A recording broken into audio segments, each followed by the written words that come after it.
தருமபுரி மாவட்டத்தில் கொடுக்க வேண்டும் என இந்த திட்டம் அவசியம் முதலமைச்சர் அறிவிக்க வேண்டும், நிதி ஒதுக்கீடு செய்ய வேண்டும், திட்டத்தை நிறைவேற்ற வேண்டும். இல்லை என்றால் அடுத்தடுத்த கட்ட போராட்டங்கள் நாங்க இவ்வளவு நாளா அறவழியில போராடிட்டு இருக்கிறோம். ஆனா எங்களை வேற விதமான போராட்டத்திற்கு தள்ளாதீங்க. ஏன்னா இங்க இளைஞர்கள் மிகுந்த கோபத்தில் இருக்கின்றார்கள். இதுதான் நான் முதலமைச்சருக்கு சொல்லிக்கிட்ட செய்தி. இங்க தென்பெண்ணையில கடந்த ஒரு வாரமா வெள்ளம் போயிட்டு இருக்கு. காவிரியும் தருமபுரி மாவட்டத்து வழியா தான் போயிட்டு இருக்கு. இங்க அரூர்ல இருக்கிற விவசாயிகள் பல நாட்களாக போராடி வருகிறார்கள். தென்பெண்ணையில் இருக்கிற உபரி நீரை நீரேற்று மூலமாக கொண்டு வந்து அதை பயன்படுத்த வேண்டும் என்று அந்த திட்டம், சீனேகா திட்டம், இப்படி எல்லாம் பல திட்டங்கள் நிலுவையில் இருக்கிறது.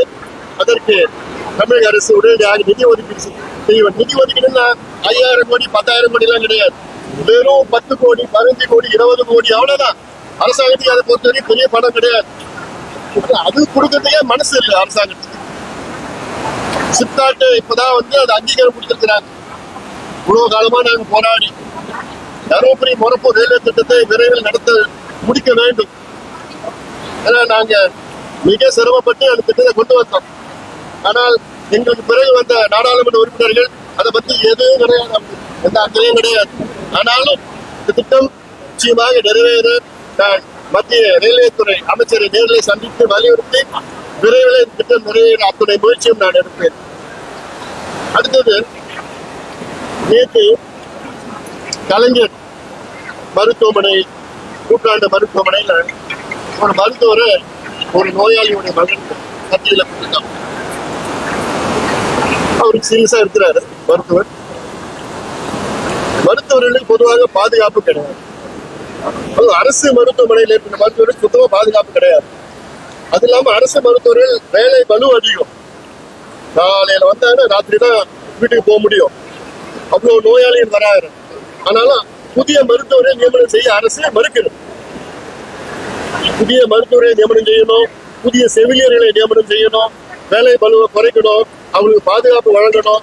எல்லா மருத்துவமனையிலும் அரசு மருத்துவ CCTV கேமரா இருக்கணும், அங்கே பாதுகாவலர்கள் இருக்கணும். ஊர்காவலர்கள் போன்றவர்கள் அங்கே நிரந்தரமா அங்க வைக்கலாம், ஏன்னா பாதுகாப்புக்கு வைக்கலாம். இதெல்லாம் நடைமுறைகள கொஞ்சம் மாற்றங்கள் கொண்டு வந்தாதான் மருத்துவர்கள் பயம் இல்லாம நோயாளிகளை குணப்படுத்த முடியும். இதெல்லாம் பயந்துக்கு பண்ணாங்கன்னா அப்புறம் மருத்துவர்கள் பாதுகாப்பு இல்லைன்னா அப்புறம் அவங்க மருத்துவம் செய்யறதுக்கு அவங்க தயங்குவாங்க. இன்னைக்கு கூட ஒரு நாள் வேலை நிறுத்த செஞ்சிருக்கிறாங்க. தமிழக அரசு உடனடியாக அதை கவனத்தில் அதை கொள்ள வேண்டும். அடுத்தது இந்த டிஜிட்டல் சர்வே.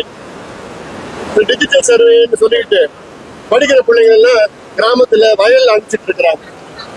நேற்று முத்தமாக திருவண்ணாமலை மாவட்டத்தில் ஒரு பிள்ளைக்கு விஷப்பூச்சி, இன்னொரு பிள்ளைக்கு பாம்பு கிடைச்சிருச்சு.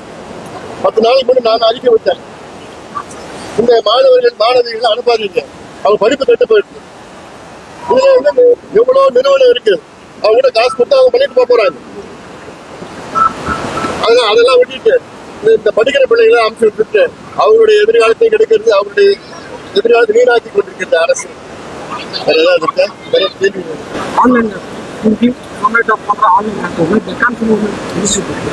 அந்த டெக்கான் ஷாப்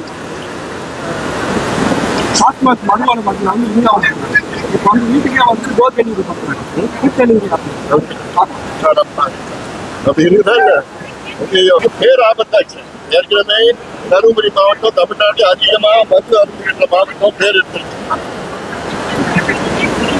இப்போ நீங்க சொல்றது பார்த்தா எனக்கு செய்தி அதிர்ச்சியா இருக்கு. ஜொமேட்டோ, ஸ்விக்கி போன்ற ஆப் மூலமாக, ஏதோ இன்னொரு ஆப் மூலமாக வீட்டுக்கு டோர் டெலிவரி பண்றாங்க, செய்தி வந்துருக்கோம். இது மிகப்பெரிய ஒரு ஆபத்து. இதை உடனடியாக தடுக்கணும். யார் சம்பந்தப்பட்டிருக்கா அவங்கள கைது பண்ணணும். கைது பண்ணி கடுமையான நடவடிக்கைகள் எடுக்கணும். ஏன்னா திராவிட மாடல் அரசு 3 தலைமுறை இளைஞர்களை வந்து அழிச்சுட்டாங்க மதுவினால. இப்ப அது ஒரு பக்கம் மது, அடுத்தது போதை பொருட்கள். இந்த பார்த்தாலும் போதை பொருட்கள் கிடைக்குது.